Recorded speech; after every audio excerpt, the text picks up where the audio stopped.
លីប្រាគឺជាជនជាតិយុត្តិធម៌តោះមកសពទាំងអស់គ្នាថាមានចំណុចអីខ្លះបានខ្ញុំនិយាយថាលីប្រាគឺជាជនជាតិយុត្តិធម៌ពួកគាត់តែងតែឈរនៅចំណុចកណ្ដាលព្រោះពួកគាត់ប្រៀបដូចជាជនជាតិដែលជានិមិត្តសញ្ញានៃតារានិករលីប្រានេះអញ្ចឹងពួកគាត់អត់ងាយជឿទៅលើរឿងអីមួយទេលុះត្រាតែពួកគាត់បានឃើញរឿងនឹងផ្ទាល់ភ្នែកបានគាត់អាចកាត់សេចក្តីថាម្នាក់ណាខុសម្នាក់ណាត្រូវដោយសារតែអាភាពសក្រិតនឹងពេលជួនកាលធ្វើឲ្យអ្នកជុំវិញខ្លួនគាត់អត់ចូលចិត្តគាត់ទៀតដោយសារតែពេលខ្លះ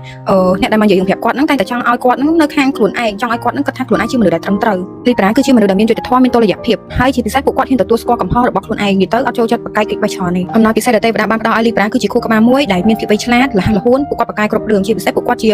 អ្នកស្ដាប់ដ៏ល្អហើយក៏ជាអ្នកផ្ដល់ដំបូន្មានដ៏ល្អដូចគ្នាលីប្រាគឺជាមនុស្សដែលមកពិភពលោកនៅក្នុងផ្លូវល្អដូច្នេះហើយនៅក្នុងខួរក្បាលគាត់មានតែភាពវិជ្ជមានអញ្ចឹងហើយខ្ញុំគិតថាភាពគុំគួនភាពសង្សឹកនៅក្នុងខ្លួនលីប្រាគាត់ថាដូចជាអត់មានទេតិចលឺខ្ញុំនិយាយអញ្ចឹងហើយគាត់ថាលីប្រាអត់ចេះខឹងអត់ចេះអន់ចិត្តណាតាមពិតលីប្រាក៏ជាតារានិករមួយដែលឆាប់អន់ចិត្តដូចគ្នាពួកគាត់ជាមនុស្សដែលងាយនឹង forgive but not forget អញ្ចឹងហើយនៅពេលដែលអ្នកទាំងអស់គ្នាធ្វើរឿងអត់ល្អដាក់ពួកគាត់សួរថាពួកគាត់ឆាប់ភ័យទោសអត់គាត់ឆាប់ភ័យទោសប៉ុន្តែសួរថាពួកគាត់ឆាប់បំភ្លេចអត់ពួកគាត់នឹងគ្មានថ្ងៃបំភ្លេចទេនៅក្នុងរឿងការងារវិញលីប្រាគឺជាមនុស្សឆ្លាតហើយស្វាហាប់ពួកគាត់អាចធ្វើការតែម្នាក់ឯងក៏បានធ្វើការជាក្រុមក៏បានប៉ុន្តែលក្ខខណ្ឌមួយដែលគាត់ធ្វើការជាក្រុមគាត់អត់ចូលចិត្តណាគេដែលឆាប់វាតម្លៃការងារគាត់តើមកធ្វើបានពាក់កណ្ដាលស្រាប់តែវាតម្លៃថាការងារគាត់អត់ល្អ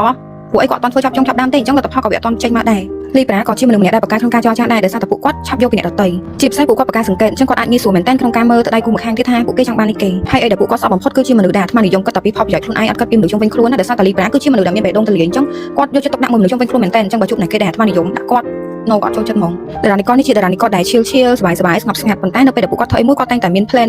ពី3ដំណាក់កាលទុកមុនហើយមុននឹងគាត់ហាមអត់និយាយអីគាត់តែងតែគិតមុនចៃបើសិនជាអ្នកទាំងអស់គ្នានិយាយថារឿងហ្នឹងលីប្រាធ្វើអត់បានទេគាត់នឹងជំនះធ្វើរឿងហ្នឹងតទៅបាននិយាយទៅគាត់នឹងយកឈ្នះការគិតរបស់អ្នកទាំងអស់គ្នាហើយគាត់អត់ជាមនុស្សដែលចូលចិត្តសុំជំនួយពីអ្នកដទៃប៉ុន្តែគាត់ក៏ពិបាកក្នុងការប្រកែកដែរបើសិនជាអ្នកដទៃមកសុំជំនួយពីគាត់តារានិករនេះគឺជាតារានិករមួយដែលជឿទៅលើច្បាប់កម្មពីមែនតើអញ្ចឹងហើយពួកគាត់អត់មានការគុំគួនឬក៏ចង់សងសឹកទៅណាគេម្នាក់ដោយសារតែគាត់ជឿថាថ្ងៃណាមួយណាគេដែលបានសាងអីនឹងទទួលបានហ្នឹងហើយគាត់ក៏អត់ចង់ចំណាយ energy ខាងអពលខ្លួនឯងទៅលើរឿងអត់ប្រយោជន៍អស់ហ្នឹងដែរថ្ងៃទី1ដែលអ្នកទាំងអស់គ្នាបានជួបជាមួយនឹងលីប្រាខ្ញុំជឿថាអ្នកទាំងអស់គ្នាប្រហែលជាគិតថាពួកគាត់គឺជាមនុស្សដែលឆ្មងឆ្មៃរកពីរបៀបអត់ចង់ងាប់ញៀតណាប៉ុន្តែរឿងទាំងអស់ហ្នឹងគ្រាន់តែជាកំផែងការពារសេះសួនរបស់គាត់ឯងបើសិនជាអ្នកទាំងអស់គ្នាអាចទម្លាក់កំផែងនឹងចូលទៅបានអ្នកទាំងអស់គ្នានឹងឃើញថាលីប្រាជាមនុស្សដែលចិត្តល្អហើយយកចិត្តទុកដាក់ជាមួយមនុស្សជុំវិញខ្លួនមែនតើទម្លាប់អាក្រក់មួយដែលខ្ញុំចង់ឲ្យលីប្រាកែចេញគឺជាការដែលតែងតែគិតមកលើខ្លួនឯងថាអត់ល្អគ្រប់គ្រាន់អត់ប្រកែដោយអ្វីដែលចង់បានធម្មតាមនុស្សយើងវាមិនប្រកែគ្រប់ដល់ទេវាតែងតែមានចំណុចខ្វះខាតទេអញ្ចឹងមិនចាំតម្លាក់កំហុសឬក៏គាត់ថាខ្លួនឯងអន់ទេនៅពេលដែលធ្វើរឿងអីមួយវាអត់បានជោគជ័យហើយមួយទៀតកុំចូលចិត្តដាក់សម្ពាធឲ្យខ្លួនឯងពេកយើងក៏ជាមនុស្សធម្មតាដែរយើងមិនមែនទេវតាទេអញ្ចឹងហើយវាតែងមានខុសមានត្រូវអីបើនិយាយពីតំណែងស្នេហាវិញលីប្រាចូលចិត្តតំណែងស្នេហាមួយដែលយូរវែងជាជាងការដើរសាកទៅឆ្លាញ់អ្នកនេះបន្តិចអ្នកនោះបន្តិចរបៀប talking stage អីចឹងណាតារានិករនេះអត់មាននឹងចោះចាញ់ឬក៏បោះបង់ឯងបើសិនជាពួកគាត់ពិតជាឆ្លាញ់អ្នកទាំងអស់គ្នាមែនគាត់នឹងព្យាយាមម្ដងហើយម្ដងទៀតតទៅទទួលបានអ្នកទាំងអស់គ្នាមកនៅចិត្តគាត់